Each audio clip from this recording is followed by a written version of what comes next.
قرآن کریم کے اندر مختلف مقامات دے اتنے اس کا ذکر آیا۔ ایک جگہ تے اللہ نے فرمایا والذی جاء بالصدق وصدق به اولئک هم المتقون۔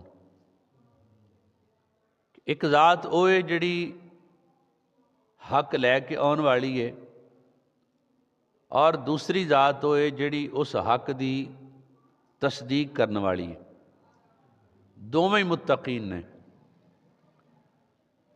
حضرت جناب علی مرتضیٰ شیر خدا رضی اللہ تعالیٰ عنہ نے فرمایا، اس آیت کریمہ دی تفسیر فرماندے ہویاں آپ نے فرمایا کہ حق لے کے آن والی ذات محمد مصطفیٰ صلی اللہ علیہ وآلہ وسلم نے، اور اس حق دی تصدیق کرنے والی ذات سیدنا ابو بکر صدیق رضی اللہ تعالی عنہ دی ذات پاک ہے۔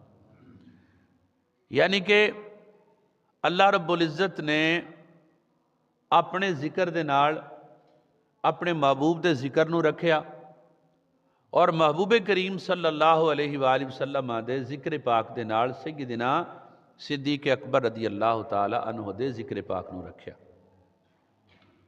تو اتھوں یہ چیز معلوم ہوندی ہے کہ سیدنا صدیق اکبر رضی اللہ تعالی عنہ آپ نبیاں تے رسولاں تو بعد تمام انساناں تو زیادہ شرف والے نے، عزت اور مقام و مرتبے والے نے۔